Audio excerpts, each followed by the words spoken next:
Hello viewers, welcome to my channel ওয়ান্ডারস way. আমি অনুপম আপনাদের সাথে আছি। আজকে অন্নপূর্ণা বেস ক্যাম্প হাইকিংয়ের চতুর্থ দিন। তো আমরা আছি দেওরালিতে, দেখতেই পাচ্ছেন খুবই সুন্দর জায়গাটা। তো আজকে আমরা এখান থেকে এমবিসি হয়ে অর্থাৎ মাছাপুছা বেস ক্যাম্প হয়ে অন্নপূর্ণা বেস ক্যাম্প যাব। তো চতুর্থ দিনের হাইকিংয়ের সমস্ত তথ্য থাকছে আমার এই ভিডিওতে। Please like, comment, share and subscribe to my channel. আমরা বলতে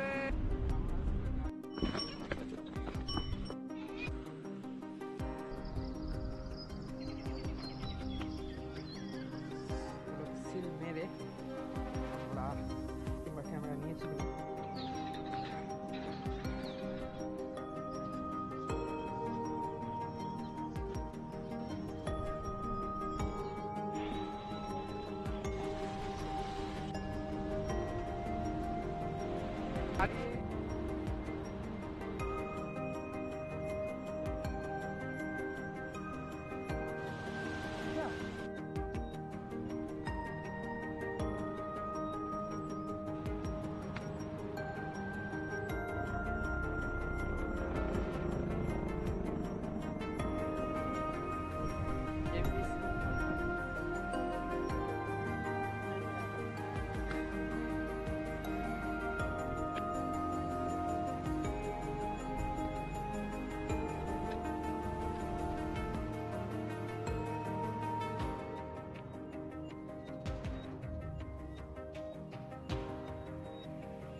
আমরা বেরিয়েছি, 10 মিনিট হলো।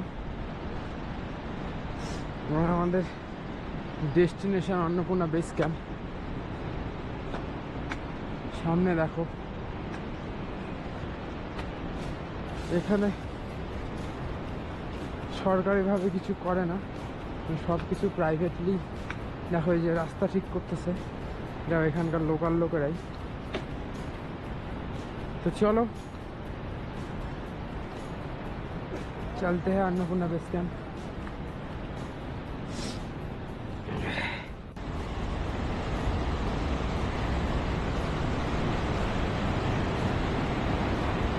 ये देखो guys, that is the path. Where is the वे?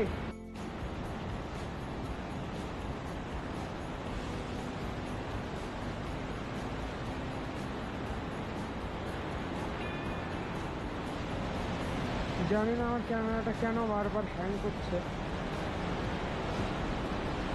তো যতটুকু পারা যায় আমি দেখানোর চেষ্টা করছি।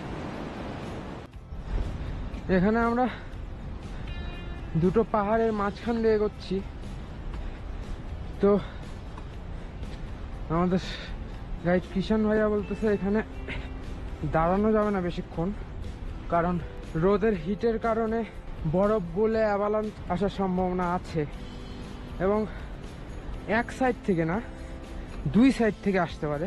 এর জন্য আমরা এই পাহাড়ের মাঝখানে দাঁড়াবো না, হাঁটতেই থাকবো। হেলিকপ্টারটা অন্নপূর্ণা বেস ক্যাম্প থেকে আসছে।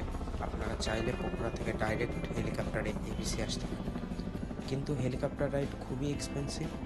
$1500 থেকে $2000 খরচ আছে পার পার্সন, যা ট্রিপের খরচের প্রায় 5 গুণ। ট্যুরিজম ছাড়াও হেলিকপ্টার রেস্কিউ অপারেশন এবং ইমার্জেন্সি সাপ্লাইয়ের কাজে ব্যবহৃত হয়।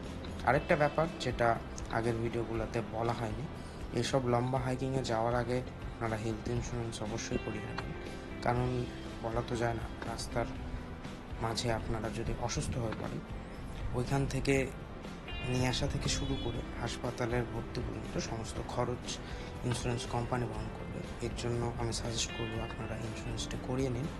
তো এখান থেকে এমবিসি বেশি দূর না, তো আমরা সেই দিকে আগাচ্ছি। ওই সামনের হোটেলটা মনে হয় এমবিসি। ও হ্যালো গাইস, দেখো আমি কোথায় দাঁড়িয়ে আছি। এখানে লাঞ্চের জন্য দাঁড়িয়েছি আমরা। এই জায়গাটা এত সুন্দর, এটা আসলে এমবিসি অর্থাৎ মাছাপোচে বেস ক্যাম্প। তো এখানে আমরা খাওয়া দাওয়া করব এবং দেন এবিসির উদ্দেশ্যে রওনা হব। সো গাইস, এখান থেকে আর মোটামুটি 500 মিটার উপরে উঠতে হবে, তারপরে আমরা এবিসি পৌঁছে যাব। 500 মিটার অল্টিটিউড গেইন করতে সময় লাগবে প্রায় 2 ঘন্টার মতো। দেওরালি থেকে এমবিসির রাস্তা যেমন কিছুই নেই, তেমনি এমবিসি থেকে এবিসির রাস্তায়ও কিছুই নেই, একদম ফাঁকা। কোনো গ্রামও এর মাঝখানে আপনারা পাবেন না। আর এই অল্টিটিউডে ঘাস ছাড়া কোনো গাছপালাও জন্মায় না, তাই সামনে এই ন্যাড়া ন্যাড়া পাহাড়গুলো দেখতে পাচ্ছেন। গাইস, সামনে যে দূরে ওই বাড়ি ঘরগুলো দেখতে পাচ্ছ, ওটাই এবিসি। ওখানে যাবো আমরা। এখান থেকে 30 মিনিট হয়তো লাগবে। তাই আমার ঘাড় খুব ব্যথা করছে। আর কোনো অসুবিধা হয়নি। আমরা বরফে ঢাকা রাস্তায় চলে এসেছি। এর মানে বেস ক্যাম্প খুব কাছেই মনে হচ্ছে, তো সামনে আগানো যাক। অ্যান্ড ইয়েস, ফাইনালি দূরে ওই অন্নপূর্ণা বেস ক্যাম্পের সাইনবোর্ডটা দেখা গেছে। তো এত খুশি লাগতেছে যে আর কি 4 দিনের যে ক্লান্তি ওটা কিছুক্ষণের জন্য ভুলে গেছিলাম। তো এইখানে খুশিতে অনেকগুলো ছবি তুলে ফেললাম, কিন্তু আজকে আর দেখা হবে না, কারণ আগের দিনগুলোতে আমি অনেকটা পুশ করে ফেলছি। এর জন্য আমি খুবই ক্লান্ত, তাই আজকে খাওয়া দাওয়া করে রেস্ট করব, আর কি কথা বলার অবস্থাতে নেই। দেখা হচ্ছে কালকে বেস ক্যাম্প থেকে। সকালে বাইরে বেরিয়ে আমি জাস্ট স্তম্ভিত হয়ে গেছি। লুক অ্যাট দ্য ভিউ, একদম অসাধারণ অসাধারণ। মনে হচ্ছিল যদি বেস ক্যাম্পে আরও একদিন থাকা যেত, কিন্তু প্যাকেজে আসার কারণে সব কিছুই ফিক্স, তাই ফিরে যেতে হচ্ছে। তাই আমি আপনাদেরকে সাজেস্ট করব কোনো এজেন্সির থ্রুতে না গিয়ে নিজেরা পোর্টার বা গাইড ভাড়া করে নিজের ইচ্ছে মতো জার্নি এনজয় করতে পারেন। এতে আপনাদের টাকাও সাশ্রয় হবে। এবং কৃষ্ণাজি এর ইতিমধ্যে চলে আসছে, আমাকে অনেকগুলো ছবি ক্লিক করে দিল।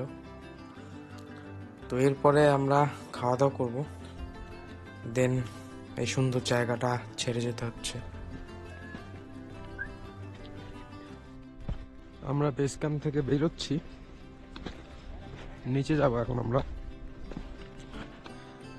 ভালোই কাটলো সময়টা। সকালের সানরাইজটা ঠিক এমন ছিল। দেন এখন আমরা যাব নিচে। আর কি আমাদের ট্রেক আজকে 5ম দিন, শেষের দিকে চলে আসতেছে। আবার সেই হার্ড ফিলিংস, স্কুল যাওয়ার ফিলিংস। Bye bye ABC. আর তার কখনো আসা হবে কিনা জানি না।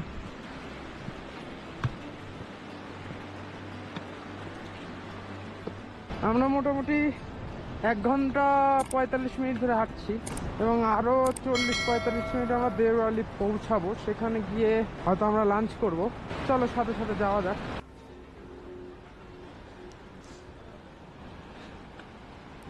আজকে নামার সময় অনেকগুলা সাউথ ইস্ট এশিয়ান গ্রুপের সাথে দেখা হলো। একটা গ্রুপ তো এত বড় ছিল, ওরা মনে হয় স্কুল থেকে কিংবা কলেজ থেকে আসতেছিল। মোটামুটি ক্রিউটা 40 কি 50 জনের ক্রিউ ছিল, অনেক বড় ক্রিউ ছিল। তো ওরাও বেস ক্যাম্পের দিকে যাচ্ছিল। নমস্তে নমস্তে। আমরা আজকে এখান থেকে আপার সিনেমা যাওয়ার ইচ্ছা আছে। নমস্তে। দেখা যাক আমরা কত দূর অব্দি যেতে পারি।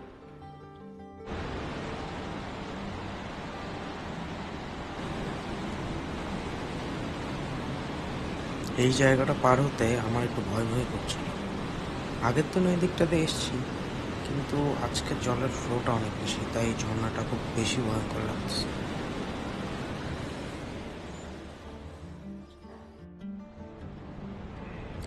আর আরেকটা ব্যাপার যেটা আমি আগের ভিডিওগুলোতেও বলেছি, অন্নপূর্ণা রুটে সবগুলো হোমস্টেতে wifi, hot shower, device charging এই সব সুবিধা আছে, বাট এগুলো চার্জেবল।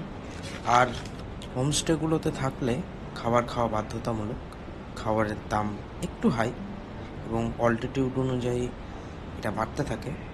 প্রতিদিন আপনাদের খাওয়া বাবদ প্রায় 3000 নেপালি রুপির মতো লাগবে। আসলে পাহাড়ে ওঠার থেকে নামাটা বেশ কঠিন। সবাই বলে ওঠাটা বেশ কঠিন, কিন্তু নামাটা বেশ কঠিন। এর কারণ আমরা বেস ক্যাম্প সামিট করে ফেলেছি, এর ফলে যে এন্ট্রি সেটা একটু হলেও কম হয়ে গেছে। আর হ্যাঁ, অবশ্যই নিচে নামাটা অলওয়েজ কঠিন, যখন সেটা বেশি এরকম 30-32 কিলোমিটার রাস্তা যদি হয় তবে। ওকে, দেখা যাক আমরা কত দূর এগোতে পারি। আপার সিনেমা তো টার্গেট আছে, সেই টার্গেট ধরেই আমরা এগোচ্ছি। গাইস, আমরা হিমালয়তে একটু ওয়েট করলাম, করে আবার এগোচ্ছি। হয়তো আজকে আমরা আপার সিনেমা পৌঁছাতে পারবো না, আমরা ব্যাম্বুতে গিয়ে থাকবো, কারণ আমার পায়ের অবস্থা খুব একটা ভালো না। আর হ্যাঁ, পৌঁছাতে পারবো, কিন্তু যেতে যেতে অনেক লেট হয়ে যাবে। তো এই কারণে আমরা ব্যাম্বুতেই আশা করছি, দেখা যাক কত দূর পারি। অন্নপূর্ণা বেস ক্যাম্প হাইকিংয়ের 6 নম্বর দিনে আজকে ব্যাম্বু থেকে লোয়ার ঝিন্নু যাব। আসলে ওখানে যাওয়ার রাস্তাটা প্রায় সেমই ছিল, আর বৃষ্টি ছিল খুবই, তাই আজকের দিনটাকে ভালোভাবে কভার করা হয়নি। তো লোয়ার ঝিন্নু জায়গাটা খুব সুন্দর ছিল, সবুজ পাহাড়ের মাঝখানে সুন্দর ছোট্ট একটি গ্রাম। হ্যালো গাইস, আজকে ট্রেকিং এর শেষ দিন। মাঝখানে দুদিন নামা একদম সেমে ছিল, আজকের দিনটা আলাদা জায়গায়। আর এখানে একটা স্পেশালিটি আছে, এখানে হট স্প্রিং আছে, কিন্তু হট স্প্রিংটা এখান থেকে আধা ঘন্টা দূরে, নিচে নামতে হবে, আবার উঠতে হবে। তো আমি গিয়েছিলাম সেখানে। তো আজকে শেষ দিন, আজকে আমরা পোখরা ফিরে যাব। এখান থেকে সামনে কোনো বাস কিংবা ট্যাক্সি নিয়ে বেরোবো।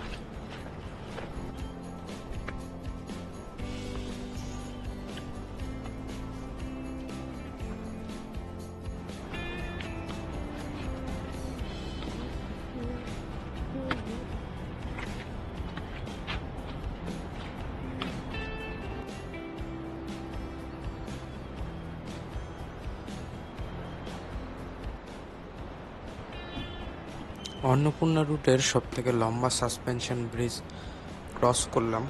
তো আমার পা এত ব্যথা করতেছিল যে আমার ব্যাগ 2 দিন ধরে কৃষ্ণাজি বহন করতেছে। আমি শুধু মনের জোরে হেঁটে চলেছি। তো আজকে ফাইনালি পোখরা পৌঁছাবো। আমার ভালোও লাগতেছে, আবার মন খারাপও লাগতেছে। আমরা একদম রক ফলিং জোন দিয়ে যাচ্ছি। আমরা অনেকটা নিচে চলে আসছি, তাই আজকের দিনের ট্রেনটা একটু আলাদা। সবুজ সবুজ স্যাঁতস্যাঁতে পাহাড়ি জঙ্গলের রাস্তা। আর আগের দিন বৃষ্টিও হয়েছিল, তাই অনেক ঝোঁকও আছে রাস্তায়। আমি তো আর কি বৃষ্টি থেকে আমার জুতা বাঁচানোর জন্য চটি পরে হাঁটতেছিলাম। তো আমি নিজের পায়ের দিকে তাকিয়ে দেখি 8-10টা জোক ধরে আছে। পরে সেগুলো কৃষ্ণজি ছাড়ালো লবণ দিয়ে। তো আপনারা যদি এরকম দশার শিকার না হতে চান, তো অবশ্যই ওয়াটারপ্রুফ ট্রেকিং শু কিনবেন। শেষের দিনে রাস্তাগুলো আর কি একটু এক্সট্রিম টাইপ, এখানে কোনো সিঁড়ি নেই, এভাবে আলগা পাথরের উপর দিয়ে যেতে হচ্ছে। এটা আমার ট্রেকের সব থেকে ভয়ঙ্কর রাস্তা।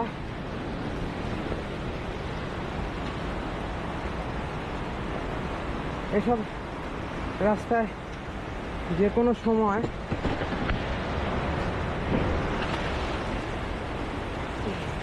হরকাবান আসতে পারে। আমরা গানরুকের উদ্দেশ্যে হেঁটে চলেছি।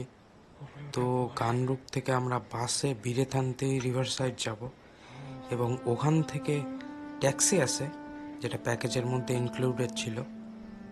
আমার ক্যামেরা মাঝে মাঝে বন্ধ হয়ে যাচ্ছে, জানি না কতদূর অবধি পৌঁছতে পারবো এবং ভিডিও কতদূর অবধি কন্টিনিউ রাখতে পারবো।